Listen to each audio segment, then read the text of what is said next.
Welcome to Assurant's second quarter 2025 conference call and webcast. At this time, all participants have been placed in a listen-only mode, and the floor will be open for your questions following management's prepared remarks.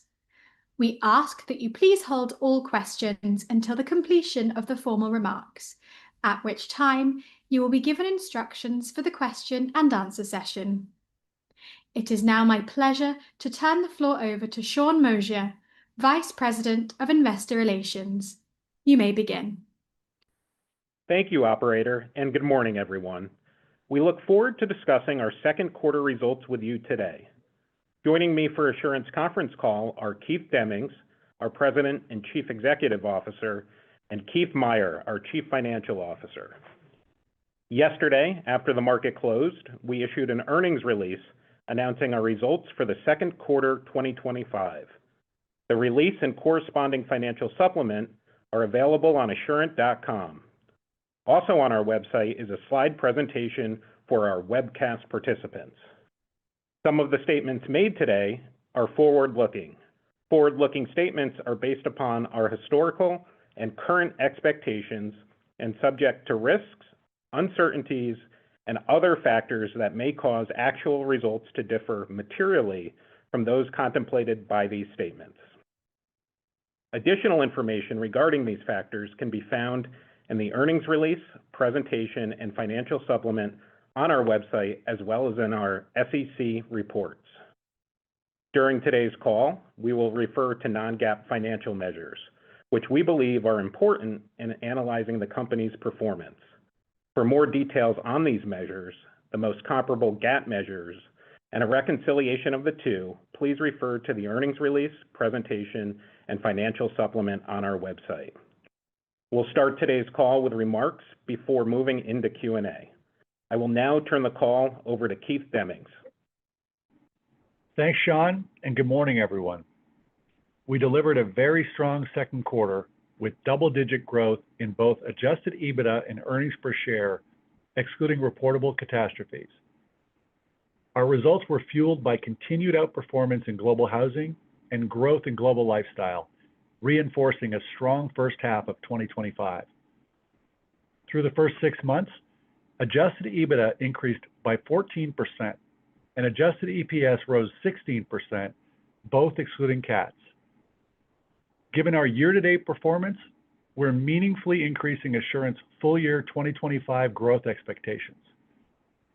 Excluding catastrophes, we now expect full-year adjusted EPS growth to approach 10%, driven by mid to high single-digit growth in adjusted EBITDA.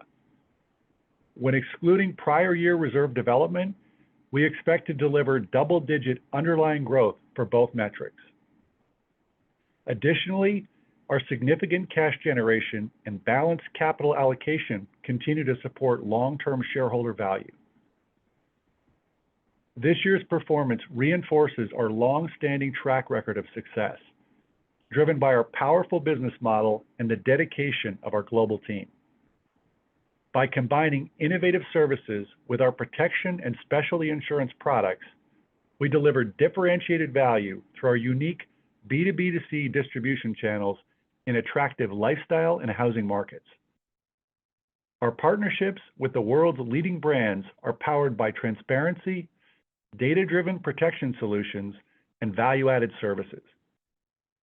We've continued to be a leader in our markets by embedding technology into our client systems, enabling exceptional customer experiences and optimizing performance.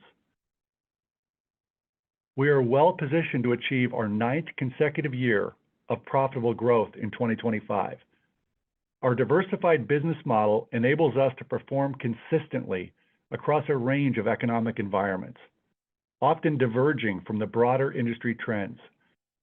We believe this strength and resilience continue to differentiate Assurant from the broader P&C industry. Since 2019, we've delivered a compound annual growth rate of 12% in adjusted EBITDA and 18% in adjusted EPS, both excluding reportable cats. Now let me share some specific examples of the momentum we're seeing within our lifestyle and housing segments. Within Global Lifestyle, adjusted EBITDA growth accelerated in the second quarter, supporting our year-to-date performance. Through the first 6 months of the year, Lifestyle earnings increased 2% on a constant currency basis, which was in line with our expectations. We're well positioned to deliver growth for the full year. In Connected Living, adjusted EBITDA increased 4% year-to-date on a constant currency basis. Sustained investments in our device care centers, automation, and technology platforms enhance our end-to-end solutions across the value chain. These capabilities add scale, simplicity, and flexibility, tapping into new profit pools and accelerating growth and value creation for our Assurant and our partners. This has enabled our success in growing mobile subscribers globally. Over the last year, we've added 2.4 million devices protected, bringing our total to 65 million subscribers. Our growth is led by new client programs and the continued expansion of our partner relationships. We continue to make investments related to new products, services, and programs, which we expect to roll out in the second half of this year. Following our acquisitions of Cell Phone Repair, or CPR, in the US and iSmash in the UK, we recently acquired U Solutions in Japan to expand our local walk-in repair capability in the world's second-largest mobile market. This acquisition strengthens our customer experience in the local market and unlocks future growth opportunities.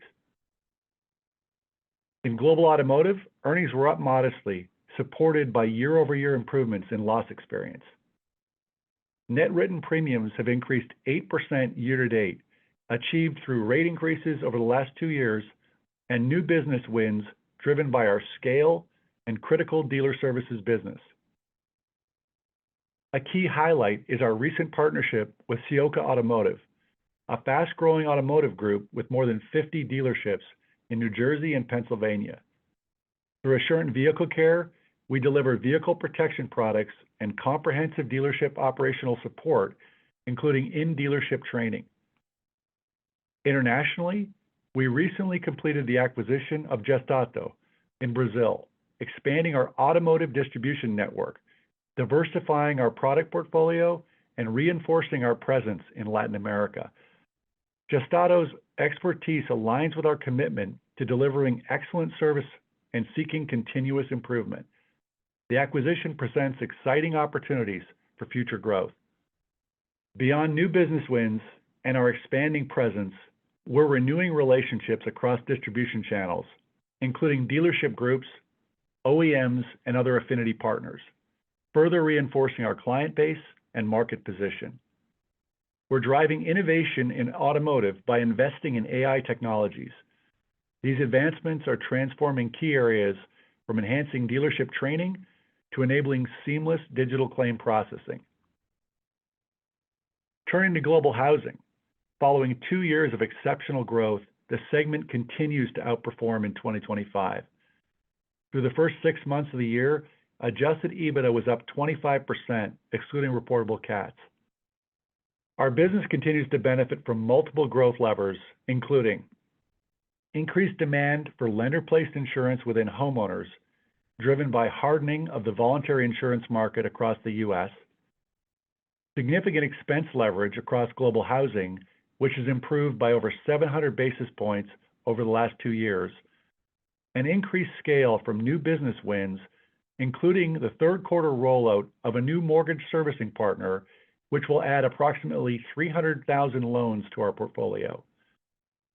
In homeowners, we see meaningful opportunities to expand with new clients by leveraging our existing infrastructure.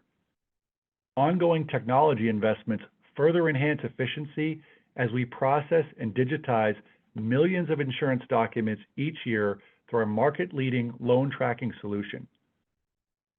In renters, our tech-enabled services remain a key driver of growth. Our Coverage 360 Plus platform in the Property Management Company, or PMC channel, has delivered 3 consecutive years of double-digit premium growth. The platform continues to deliver higher penetration rates, client renewals, and new business wins. During the second quarter, we signed a top 15 PMC partner with over 100,000 units nationwide and completed multi-year renewals with 2 of our top 4 PMC partners. We've also increased our renters policies by 11% year to date, including a new renters book we added earlier this year. Overall, our growth within housing is underpinned by our attractive combined ratios. Excluding prior year development, we've achieved a year-to-date combined ratio of 87% with CATs. We remain on track to deliver a mid-80s combined ratio for the full year, including our full-year CAT assumption of $300 million. Innovation is deeply embedded in Assurant's DNA, and it continues to underpin our ability to generate future growth. As we look over the long term, we see significant opportunities across clients, products, and geographies, including expanding offerings and increasing attachment rates with existing partners, winning new clients across the globe by executing on opportunities already in our pipeline, increasing investments in core markets, including launching new products and services across the lifestyle and housing businesses, and entering attractive adjacent sectors through new product offerings. We're laser focused on executing on each of these opportunities as we continue to position Assurant for long-term growth, creating value for our partners, end consumers, and shareholders. I'll now turn it over to Keith Meier to highlight our second quarter results and expectations for the remainder of the year. Thanks, Keith, and good morning, everyone. We were very pleased with the growth in the quarter across both global housing and global lifestyle. Overall, second quarter growth was strong, with adjusted EBITDA increasing 13% and adjusted earnings per share growing 17%, both excluding CATs. Our year-to-date performance supports the increase to our full year 2025 outlook, which I will cover shortly. Starting with capital, our holding company liquidity position at quarter end was $518 million, providing us with flexibility to drive future growth. Our robust cash flow is a key differentiator for Assurant. In the quarter, our businesses upstreamed over $230 million of cash flow to the holding company, which allowed us to return $105 million to our shareholders, including $62 million of share repurchases. Through August 1st, we repurchased an additional $25 million of shares and have now completed $150 million in repurchases so far this year. I'll now walk through our segment results in greater detail, beginning with global lifestyle. Second quarter adjusted EBITDA increased 6% compared to last year, or 7% on a constant currency basis. In connected living, earnings increased 9%, or 11% on a constant currency basis, led by our global mobile device protection programs and modest growth in our mobile trade-in programs. The strength in device protection was driven by strong subscriber growth from new mobile clients and programs that began last year.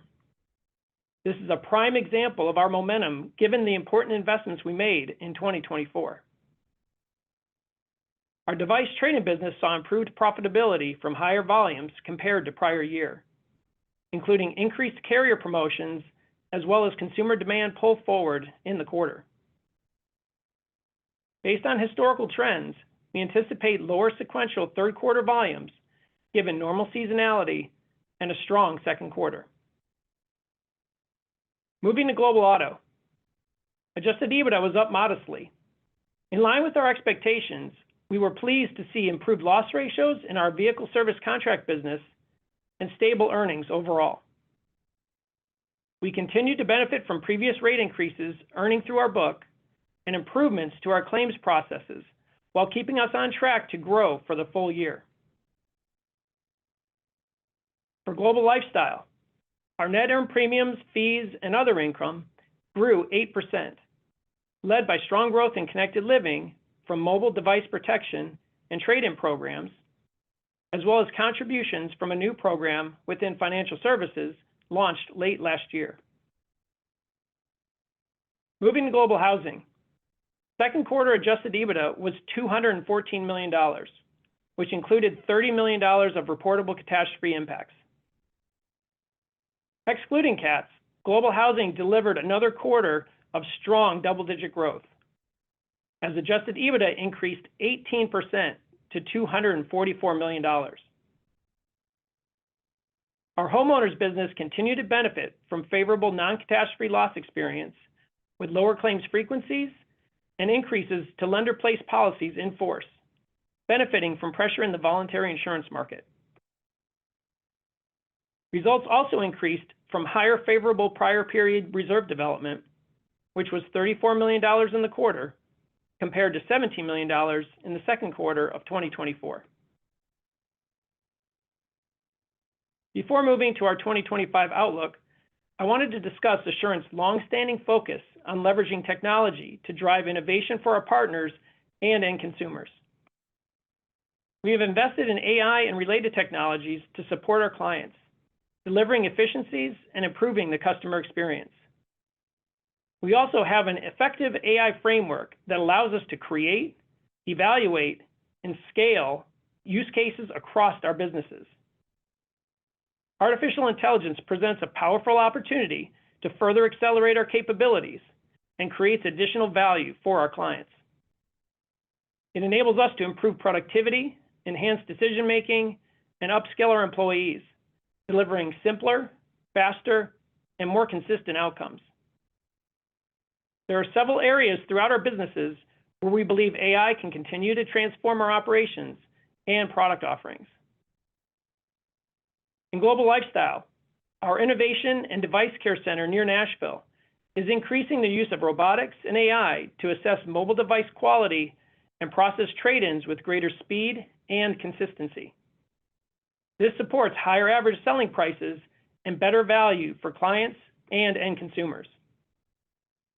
We are also further embedding AI into our Personal Tech Pro premium tech support services, which cover connected devices and appliances. This enables us to better assist customers in navigating technical challenges and inquiries with precision and ease. In housing, we recently deployed our generative AI solutions to enhance the speed and accuracy of document classification and processing across our loan tracking solutions, with impressive early results. Looking ahead, technology-based solutions will play a critical role in extending client tenure and expanding market share. And our technology advantages will enable us to continue to differentiate Assurant against competitors in the market. Finally, I want to share some thoughts on our increased outlook for 2025. Driven by the strength of our first half results, including outperformance within Global Housing, we now expect enterprise full-year adjusted EPS growth to approach 10% and adjusted EBITDA to grow mid to high single digits, both excluding CATs. This represents a meaningful increase from our initial expectation of modest growth for both metrics. To put a finer point on the strength of our outlook, excluding favorable prior year development of $63 million in the first half of 2025 and $107 million for full year 2024, underlying growth trends are expected to deliver double-digit adjusted earnings and EPS growth. We now expect strong growth in Global Housing and continue to expect growth within Global Lifestyle, where both Connected Living and Global Automotive are expected to grow. For Global Lifestyle, growth is expected to be partially offset by investments in new partnerships and programs, as well as unfavorable foreign exchange. As a reminder, through the first half of 2025, we've made approximately $5 million of strategic investments and would expect roughly $10 million in the second half of the year. These investments are directly tied to the programs and clients we are in the process of launching or expect to launch in the near future. Within Global Housing, we expect continued policy growth in lender-placed. As a reminder, our outlook does not contemplate additional prior year reserve development beyond the $63 million seen in the first half of the year. We have considered and continue to monitor macroeconomic conditions within our outlook, including tariffs, inflation, foreign exchange, and interest rate levels, which may impact the pace and timing of growth. And finally, our capital objectives remain consistent given our position of strength as we focus on maintaining balance and flexibility to support new business growth while returning excess capital to shareholders. From a share repurchase perspective, given our confidence in our solid capital position, increased earnings outlook, and attractive share price, we now expect share repurchases for the year to be between $250 to $300 million, the upper end of our 2025 guidance. This is subject to M&A as well as market and other conditions. In conclusion, our year-to-date performance and increase in outlook for 2025 is a testament to the unique and differentiated nature of Assurant, as we continue to be well-positioned to grow earnings once again for the 9th consecutive year, while also navigating various macroeconomic environments. With that, operator, please open the call for questions. Thank you. The floor is now open for questions. If you would like to ask a question, please click on the Raise Hand button, which can be found on the black bar at the bottom of your screen. When it is your turn, you will receive a message on your screen from the host allowing you to talk, and then you will hear your name called. Please accept, unmute your audio, and ask your question. We will wait one moment to allow the queue to form. Our first question will come from the line of Jeff Schmidt from William Blair. You may now unmute your audio and ask your question. Good morning, everyone. Morning, Jeff. So when I look at the overall benefit ratio in Global Lifestyle, it's around 23 to 24%, even up a little bit, I guess, from last year. Should we expect that to trend down as rate continues to earn through in Global Auto, or is this sort of a decent run rate? I mean, how should we think about the trend there? Yeah, maybe I'll offer a couple of overarching thoughts, and then Keith can talk about the trend line. I'd say, first of all, really pleased with the progress that you're seeing in the second quarter for Global Lifestyle overall. Certainly, Connected Living performed really well, up 11% constant currency. Auto, we're also seeing really nice stability there, and I think we're well positioned midway through the year, very much in line with our expectations, and feel confident in the full year opportunity to grow both housing, auto, and Connected Living overall. But Keith, what would you add about the benefit level? Yeah, I think, Jeff, overall, there's always a little bit of a mix shift in terms of the dynamics of the deal structures with the different clients within Lifestyle. The ones that we're really focused on is in auto, and I think what we're seeing there is the encouraging point this year where we're seeing the improvement in the vehicle service contract loss experience. And so I think that is really leading us to what we feel like is an inflection point this year for that business, which also allows us to feel good about our growth outlook for our auto business. And I think it sets us up for a nice run over the long term for our auto business. Great. And then investment income from other investments was negative in the first half. What are those investments and what's driving the decline there? Yeah, I think more than anything, Jeff, I would just start by saying, our investment portfolio really continues to perform well. I think it reflects the quality and diversity of our investments. So, overall, we're up year over year and for the quarter. And when you think about the other investments, we have things like real estate transactions that take place during the year. So that can create a little bit of lumpiness from a quarter-to-quarter basis. But overall, I think we're in a good position. Our book yields overall are up to 5.33%. That's 10 basis points over the first quarter. It's also 20 basis points better than the prior year. So I think our portfolio is performing well. And so, I think from an overall position, I think we're in a a good place for investment income. Overall, I think you can see us having a positive impact because of the higher average asset levels and then the positive yields in fixed income. And then that'll be offset a little bit by the shorter term investments and our cash investments. So I think, but overall, we see investment income being up for the year. Thank you. You're welcome. Our next question comes from Tommy McJoint with KBW. Tommy, please unmute your audio and ask your question. Hey, good morning, guys. Thanks for taking our questions. Morning, Tommy. Yeah, so the first one here, just is there a way to think about any way to quantify any pull forward in consumer activity when we think about the number of devices that you guys reported or the number of protected vehicles that you guys had? Got the sense that there was a nice uplift in growth in the second quarter, just trying to see if any of that was a pull forward of activity ahead of the tariffs. Yeah, maybe we'll break it into two parts. I think when I look at connected living and in mobile in particular, we probably saw a little bit of pull forward relative to trade-in.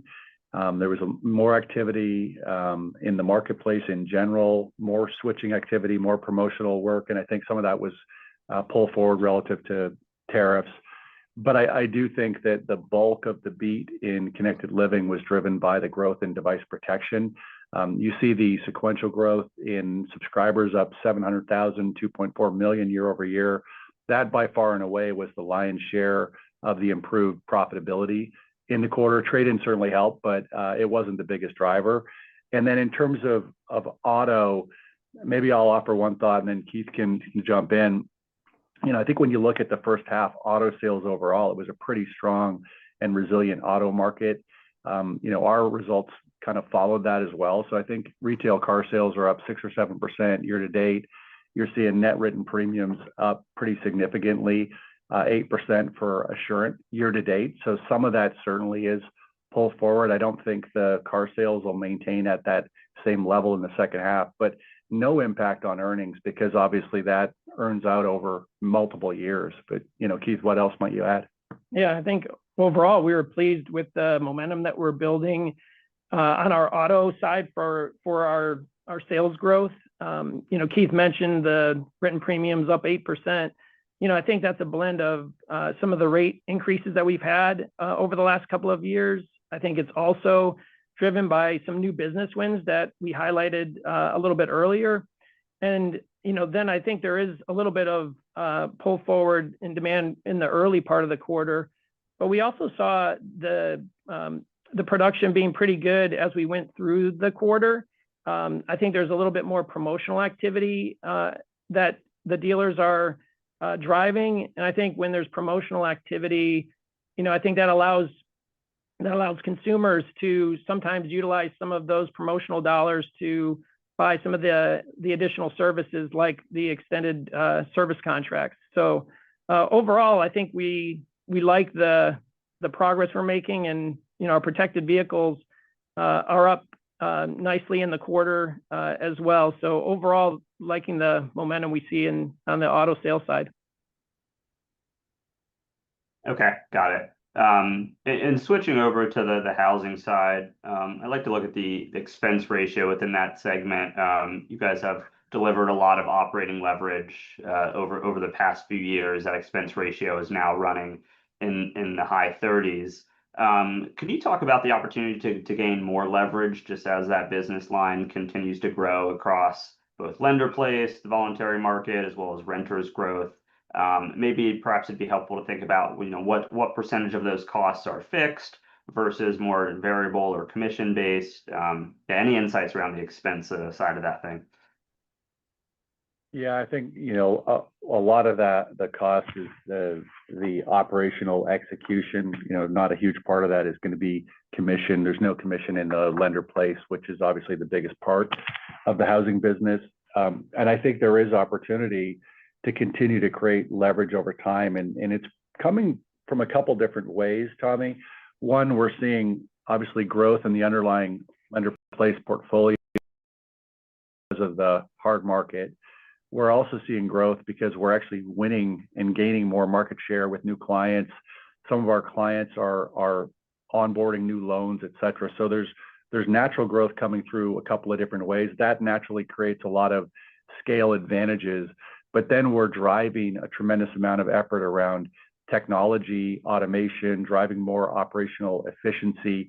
Keith highlighted a couple of examples of how we're thinking about that within all of the businesses. And I think all of those things together create continuous opportunity to drive that expense level down. We want to create as much efficiency as we can. It's good for consumers. It's good for our clients. Ultimately, it's good for getting the right rates in the marketplace. And we're going to continue to be as efficient as we can to create value. But Keith, what would you add?